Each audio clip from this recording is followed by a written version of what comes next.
Hey everybody, welcome. I'm Deborah Westbrook. Welcome on Facebook and YouTube. I'm going to talk today about the engineered reality of a path in regards to the psyop of religion. Why am I talking about this? Because after having been in ministry for many years, I've left it all.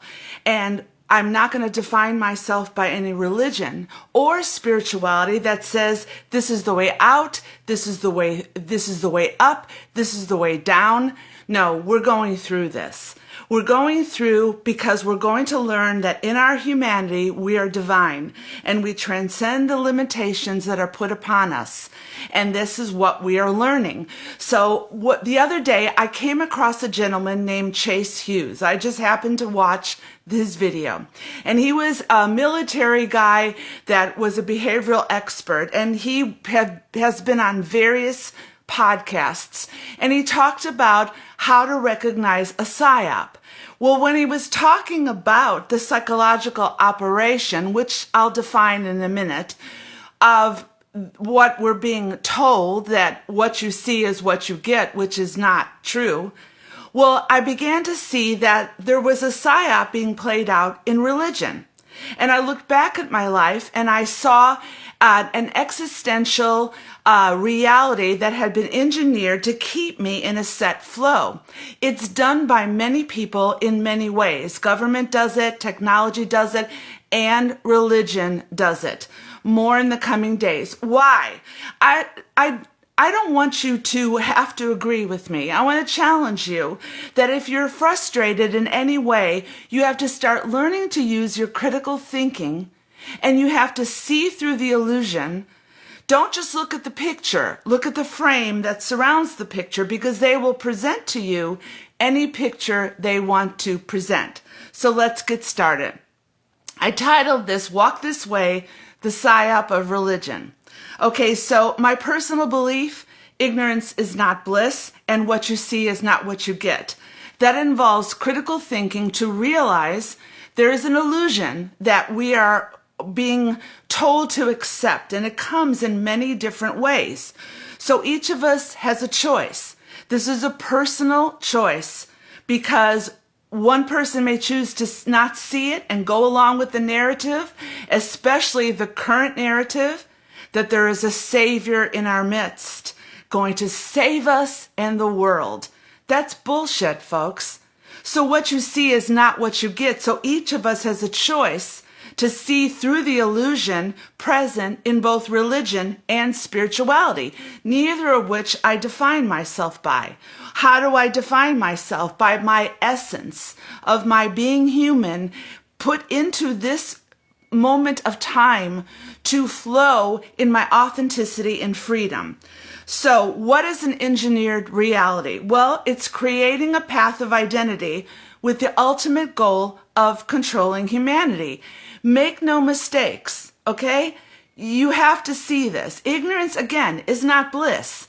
There is an effect on humanity that wants to control it. Why? Power, greed, narcissism, however you want to define it. But you do not have to be subject. But again, I want to stress very, very clearly, there's no way out of this. We're going through because a new human is going to develop in the midst of this. So an engineered reality is something created by religion. Why am I allowed to talk about this? Because it's my passion. I traveled all over the world in Christian ministry for so many years, and it was mostly BS. It was mostly BS. Now, the reality is the psyop in religion is a psychological operation along with other entities that create a way for us to follow. This way follows a set narrative that completely hinders our awakening, conforms our consciousness, and forces us to forego freedom in our lives. And it's not by accident. Entangled in spiritual beliefs that creates within humans, there's many spiritual beliefs, I want to call them essence beliefs, that are out there that we can integrate to form our authenticity and our freedom. It's not just one way at one time in one path. It's called exploration. It's called curiosity.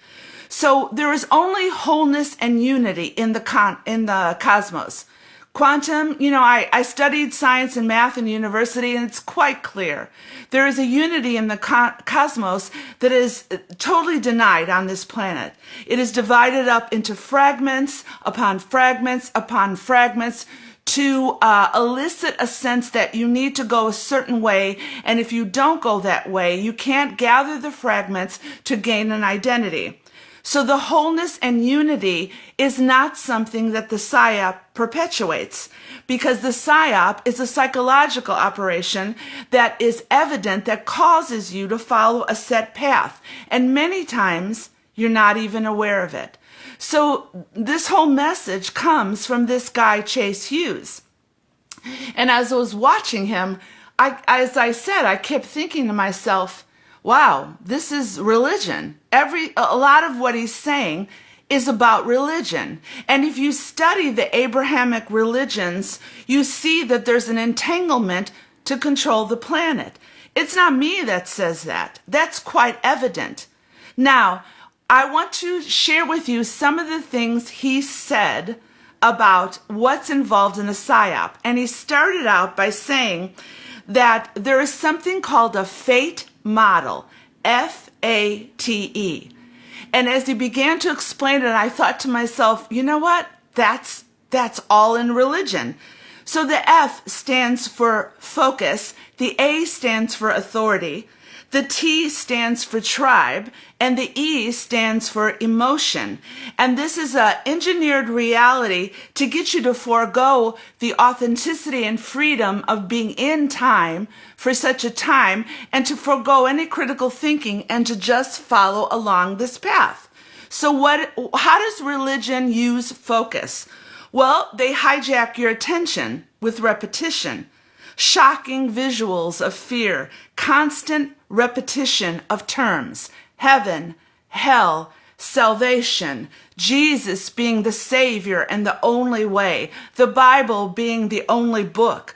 So how much of your life, your creativity, and your freedom has or is continued to be hijacked by religion? Are you clinging to it out of fear? Are you clinging to it out of anxiety because you don't want to go to hell? It's all BS, folks. They continually repeat. I was in services where there was always the altar call. There was always the altar call for salvation. There was one way to be saved by hell. And it was repeated over and over. Hell, I ministered on the streets in San Francisco 20 years ago, talking to people that they were going to go to hell if they didn't accept Jesus. I was going to them and telling them this. That is absolutely ridiculous. So they hijack your attention with repetition to the point where the energy actually starts to influence your life. So the Bible, did you know that in the Bible, books were eliminated and were not included because they were regarded as heretical, but because they lacked apostolic authority or were thought to be too shallow in spiritual content? Now just go figure. Did you not know that? Do you know that the book that you believe is only one way has been written and rewritten so many times that it doesn't even bear a resemblance? That's why the Gnostic Gospels were found in Nag Hammadi, because the Gnostic Gospels were found in Nag Hammadi. Did you know that the Christians at the time persecuted and killed the Gnostics? So Christianity has co-opted the Gnostic message, which isn't the Gnostic message. Those Nag Hammadi books were brought in to show us how the falsity of religion actually is. Now, do I still believe in Jesus? Yes. I believe he was a man, a master who was shown to teach us a lesson, but not anything. 100% not what religion has told us. So this focus is called to hijack our attention, and my attention was hijacked. I focused my whole life on being in a building, convincing everybody I knew the way. I focused my attention on that, and it was the wrong way to focus attention. Now, Chase Hughes says a psyop in this fate model of focus, attention, tribe, and emotion, the second is authority. Need I go on? In religion today, there is a hierarchy of patriarchy. Constantine, back when he rewrote and obliterated some of the Bible, it was a patriarchy. Now, don't get me wrong, the patriarchy can be used by women to get really mad. No, that's not where I'm at.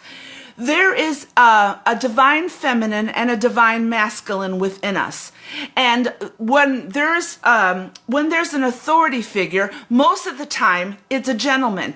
If you look at the Catholic Church, most of the people are men. They denounce the energy of women. Even why? When I was ordained, I had to prove somehow by my application that I was going to submit. Do you know a lot of times when I went to speak, I had no validity unless I was with my husband? Do I have to say more? So the authority is an engineered reality to say that men know more. I'm not mad at men. I love men. I love their take on things. And so the hierarchy within religion today is mostly men. And even referring God to refer to God as a he. Really? So there is an engineered reality that said women must submit. It's everywhere. Maybe it's not so much nowadays as much as it was when I was in ministry so many years ago. But you submit and you play the game. You just subtly play the game. So authority is used to get you to think that God is a he, that the Savior of the world is a he, that this he is coming back, that Eve in the Bible shouldn't have ate the apple. Do you know the Gnostics believe that the serpent is not evil in the Bible? The religion forced you to learn that the Gnostics believe that the serpent presented Eve with a solution to know the knowledge of good and evil. That is something called duality, which we advance and ascend by looking at both sides, and harmony comes in the middle within truth. So the second cause of a psyop, according to Chase Hughes, and he wasn't talking religion, folks, was focus, authority, and then the third one is tribalism. The messages that polarize or create in-groups versus out-groups. Right now, we're seeing patriots versus traitors. People in the Middle East, that one has more validity over another. And saved and unsaved. Really? Are you that insane that you would believe that this nation or this religion that's perpetrating itself through this nation is more important than the people in Thailand, more important than the people in China, and more important than the people in Russia? Tribalism is an engineered reality to control you with a passion. Again, I was a pastor. I ministered all over the world. I was going in and out of Kenya. And when I did it, I was ordained through a major ministry. I was asked if I wanted to have an Assembly of God church. I said, nope, that's not my way. And I opted out. So tribalism was always the focus of the attention. And it's how a psyop uses attention. They polarize you. Because I'm not going to go into what I'm seeing even today. But the polarization, we've just now in the United States transferred our focus from Jesus to another Savior that's not only going to save the world, is going to save the planet. Folks, all of spirituality, all of religion, if it's not focused on the essence of your authenticity and freedom, if it's not causing you to awake to why you're in time, because I am that I am. So the last, there's a whole bunch of things. So if this goes longer, just let me speak with passion. So in this fate model by Chase Hughes about what determines a psyop, the E, F-A-T-E, the E is emotion. Well, how many times did we go to the altar? and cry, and we cried and we cried. There's no healing. We just cried. And then they had the audacity to instill fear with us, because at the altar, in our trauma, we were then told, you just need to accept Jesus Christ as your Savior. So this emotion that they trigger, anxiety and fear with you, it has no viable evidence. Most people that are reading the Bible today do not know how it was formed, how it was rewritten. They don't critically think. And when you present this to them, they either say, oh, you're fear-mongering, oh, you're causing anxiety. Folks, it's time to wake up. And for the longest time, I've avoided challenging, because I was still anchored into a little bit of fear. I'm not scared anymore. I love you. You do not have to accept. These are my beliefs, but I would challenge you to consider them. Now, that was the fate model that Chase Hughes talked about. He was a military behavior expert. He was on Valuetainment. He's done a lot of podcasts. You can tell when you listen to him that he's truthful. He's very clear about what he believes. Now, he said that when a psyop and an engineered reality is being perpetrated upon your life, what they're trying to do is they're trying to create a central narrative that creates an echo chamber. And they silence dissent and narrow perspectives by identical talking points. I don't know if you've watched Fox News lately. I turned it on for one reason, just to see, has anything happened that day? Well, Fox News, all these people now are always praising Jesus, and they're always writing books about Jesus, and they're totally emphasizing the Bible. Do you actually believe in the whole cosmos that there is one book and one book only, that the divine mind, the all, God, source, would invest in this planet to one book and only one way? If you believe that, then you kind of got to go to the side, because that's insanity to me. So they want you not to look for multiple sources. They centralize the narrative to commit you to an echo chamber. I was in the midst of an echo chamber. I've told this story before, but the echo chamber of energy caught me so full in its grasp that at the time, I was coming out of a fashion design school in San Francisco, and I sold everything because I thought it has no value. They didn't say it outright to me, but they implied it heavily, that anything that was well, how do I say this? You know what? If you were gay back in the time that I was ministering on the streets, it was considered a sin. So to associate with those people in the fashion school, you don't want to promote the echo chamber. Now, needless to say, do I have to say that I don't believe in any of that anymore? It's ridiculous. It's ridiculous.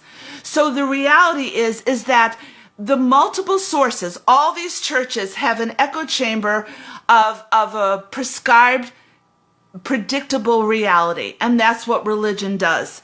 Now, another thing he said about the psyops is you have to look for the emotional scripts. If you go into any church that's a fundamental, they're going to first isolate you into believing that their way is the only way, but then they're going to have you commit to a narrative that's going to trigger fear in you. Again, it's so obvious. So if you join that emotional script, they will keep it going. It'll always be the script of fear, social rejection, or danger. So they promulgate this script by always telling you that you're one step away from hell. You're in and out. They have a script. They've scripted the Bible into their version of reality. Why? Because they're no different than government. It's control. Have you ever really researched what the Catholic Church actually did into the Gnostics?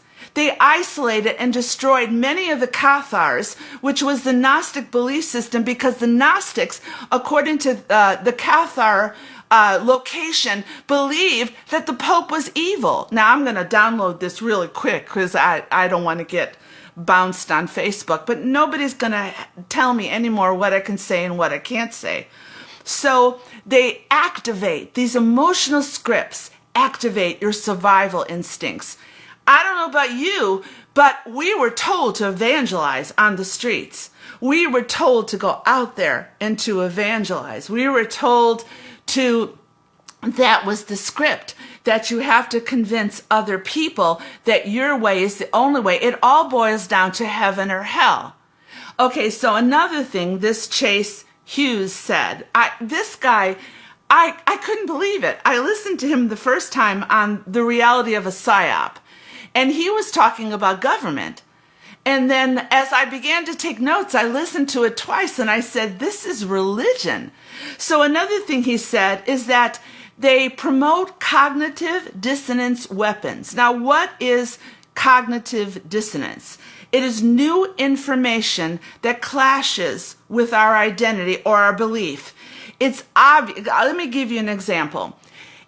It's obvious. If you live in California, it's obvious people are struggling. We have the highest homeless population in the nation. People are struggling. It's obvious. Yet they're going to tell you that the nation's doing better than ever. And they're going to tell you that unemployment is low and the stock market is doing well, when in reality, it's doing cognitive dissonance as a weapon. What are you going to believe? Well, you're going to try to believe what the majority believe because, of course, they're not lying. Well, they are. So cognitive dissonance is displaced in your brain when you use critical thinking, because what you see is not what you get. So in religion, they're going to give you a script and they're going to promote this cognitive dissonance that even when you have you noticed that Christians are so mad sometimes they're going to argue with you if you say anything to dispute their belief? Because they're in the midst of a mass psychosis formation and in the midst of cognitive dissonance, and it's so embedded in them that they don't want to listen to anything you say that might pull you out. So cognitive dissonance is causing confusion. Now, how it's used in religion is that only true loving people who recognize Jesus as the way to go will go to heaven. You want this, don't you? Don't you want this? So if you're struggling with anxiety and fear and you don't critically think and you think, what's happening on the planet? You run into that service every week because you feel safe. But you're never going to awaken in that place as long as it's kept. Now, I'm not saying all churches are like this, but the basis of Christianity in this nation is built upon a psyop. It always has been, and it always will be. I've lived all over the world, and if you've only been in this nation, then you are unaware that there are beautiful people all over that don't demand what we demand in a narcissistic view of this nation, and then try to push religion going into all these, quote, third world countries that have more beautiful beliefs than Christianity, according to Western foundations, could ever have. And yet we're told to go in and evangelize them. I did that in Kenya for 8 years, sometimes staying months at a time, prophetically speaking, but at the end, you always had to have an altar call. So cognitive dissonance is being shown.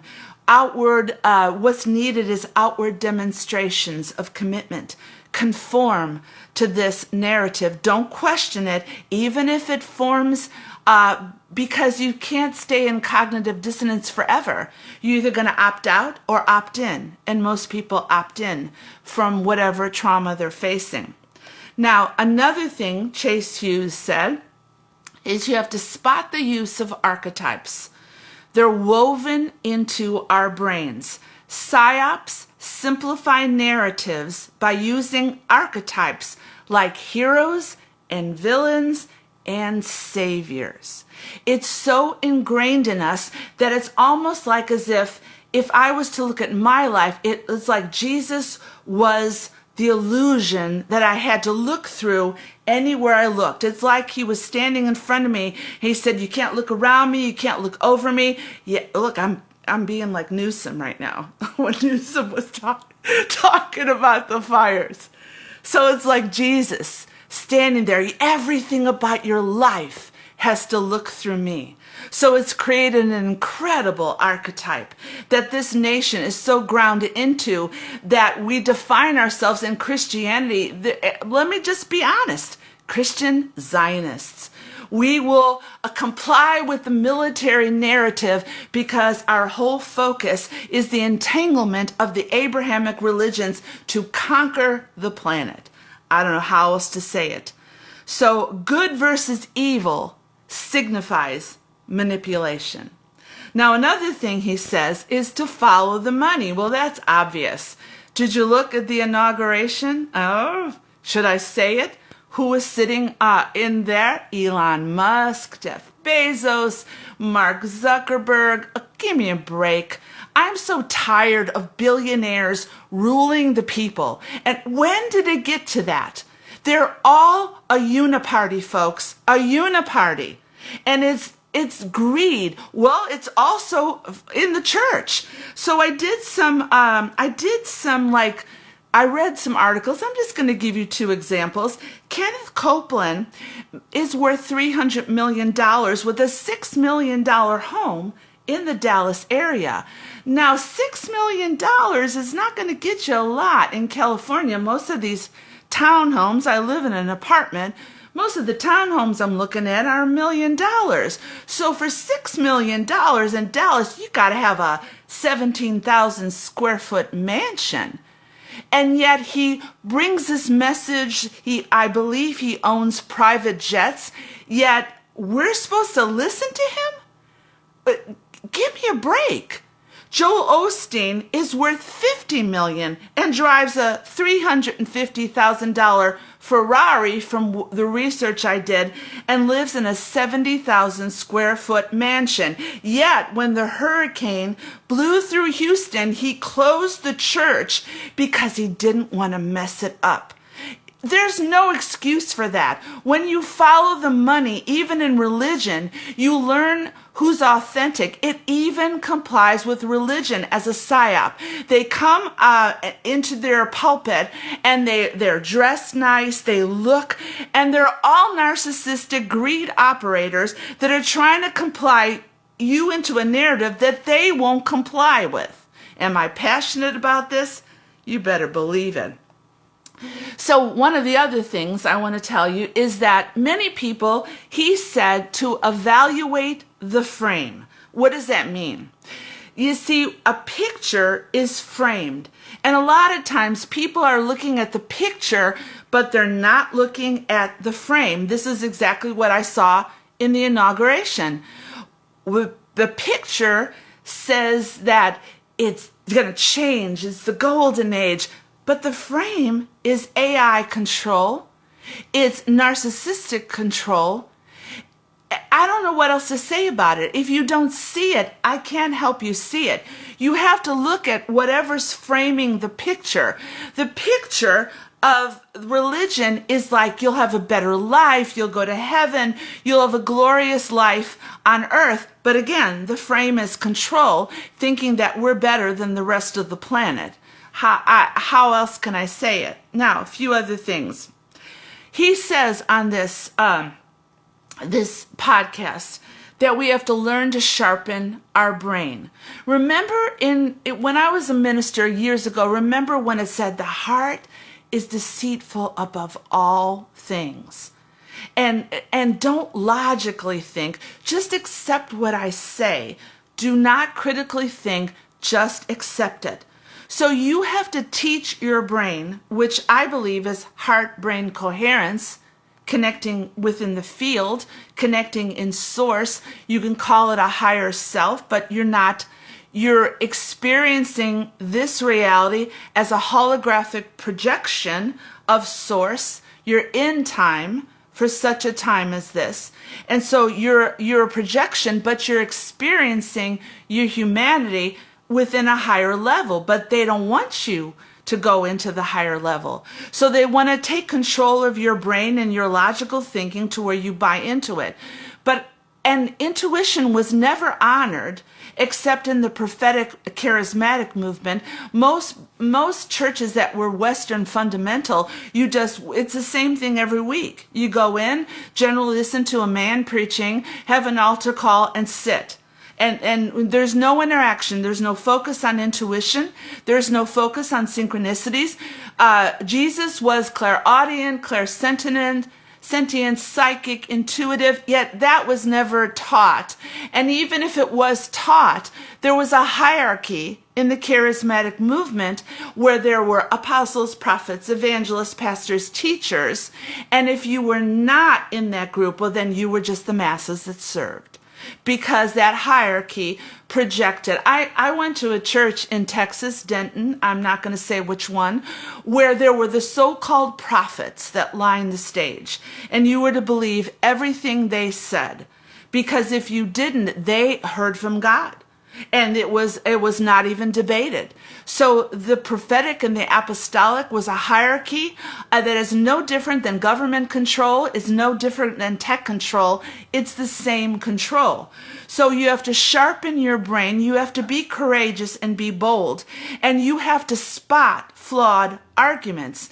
If you're waking up to the beauty of who you are. So I'll get to the positive part of this in a minute. You have to spot flawed arguments. If something is only appealing to your emotion that bypasses logic, then you have to turn into your heart-brain coherence and hook into the potential in the field. If it doesn't feel right, it's not right to those who truly are intuitive. It doesn't matter what their words say. The words are only a facade of a script, and the majority of the people are buying the script. Another way to spot flawed arguments are appeal to authority, because, as I said, it's true if the apostle says it, then it's got to be true. And most of the women were not allowed to be apostles. Did you check out what I taught on Mary Magdalene a while back? Women were not. Why were women were generally inferior in every major way. And so if you're going to appeal to authority, it's true because someone says it's true. Well, that's pretty insane ignorance.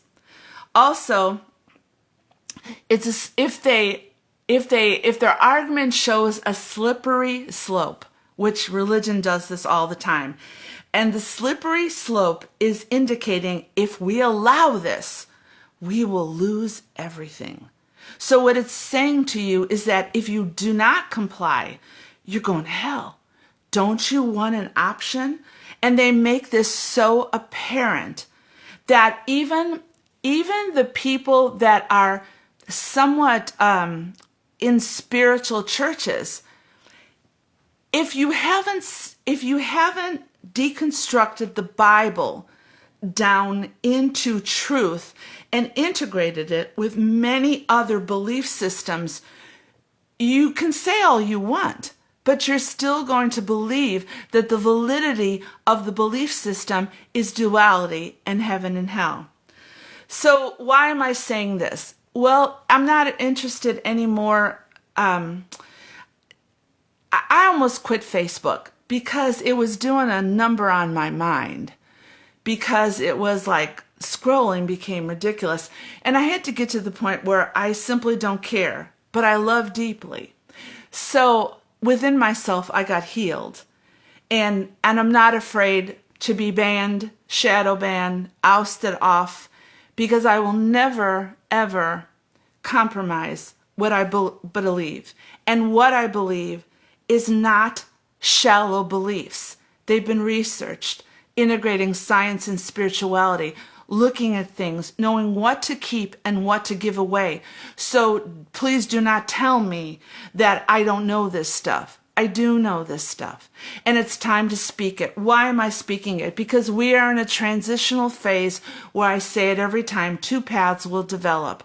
One will be an organic path. One will be a path of totally being captured by technology. In fact, Greg Baden has a book coming out January 28th called Pure Human, and he was getting a lot of flack for it. Well, I believe in it entirely. You do not want to integrate. And again, am I against technology? Absolutely not.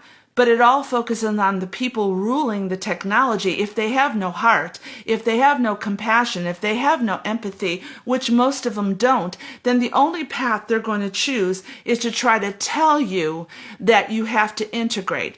Well, so I am really against that. I believe with my whole heart that in your divinity you are human, and I will not take anybody trying to implant something in me to deny my humanity in any way. I want to experience everything while I'm here, whether it's joy, peace, and love, grief, sorrow, and suffering. You're not going to ascend out of it. You're not going to get raptured out of it. Everybody has to face the reality in their life and awaken to the true essence of their being. So I'll end with this. As we look within, being still, listening, and observing in our awakening, there will be an internal unity that can never come outside first. Unity will only come within you. You will not foster unity in a group setting. You will not control unity. Then it's not unity. Unity comes within yourself before anyone could ever hope to instill it in any way outside of yourself. Unity in love and wholeness is not created through external programming. Unity flows in the energy of awakening as we are in sync with the information in the field. And if you haven't watched, people think that everything is energy. Yes, that's true, but scientifically right now, they're showing that within the energy, there's something even more discrete, and it's called information. So you have to line up with the information in the field, knowing your I am essence, creating unity within yourself.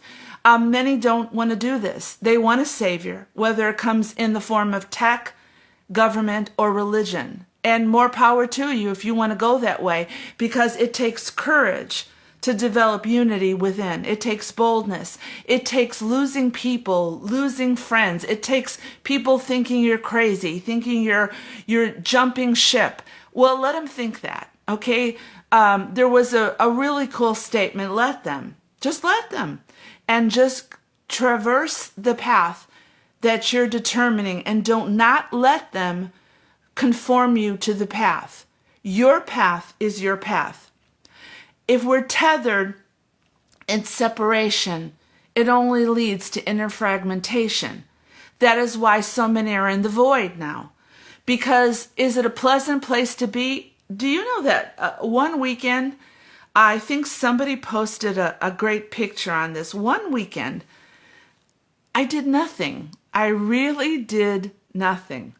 I didn't want to read, didn't want to watch TV. So I just sat in silence for the longest time, thinking I was kind of insane. Shouldn't I have a purpose? Well, I've experienced the void, and in the void, it chooses. The void helps you realize that certain fragments of your life were created by ego, by religion, or by something outside yourself. And I only want to align with my purpose for being in time. And I am passionate even in my speaking, but you do not know me. I love deeply, and I have given my life, my finances to so many people over the year. And don't message me, whoever sees this, you get messages all the time where people want to talk to you, but then there's always a motive of asking you for money. I'm not going to give. I'm not going to give. So the reality is that when you love deeply, you have to love yourself first. So I am, and you are, creating a new world within, then manifesting it without, outside of you. Actions speak louder than words, and we've spent a lot of time just talking without actually manifesting our life in creativity and intuition. So it is a new world within yourself. So you do not, again, let me end with this. You don't have to believe any of this. But if it challenges you to the point where you realize that you're not really who you're purposed to be, and you've been buying into a narrative like putting coats on coat upon coat upon coat, start undressing and stand there. Maybe that's why Adam and Eve in the garden, according to like non-religious theory, stood there naked, because they had nothing to prove and nothing to lose. So maybe our internal nakedness is what brings us into the void, where we're having to accept ourselves as ourself, without fillers and Botox and everything, trying to change our humanity. I'm 70, folks. I'm embracing it. I don't want to be any younger. I am in time. I'm not going to embrace it in any way, trying to make myself look this way, sound this way. Nope. I am who I am, and I am that I am. So I want to encourage you, all of you, to be brilliant and don't settle for anything less. And I'm not afraid of speaking truth anymore, because I know that no matter how many people determine it, if you see it in a way that is anger, it's not. It's passion and love. Y'all have a great day.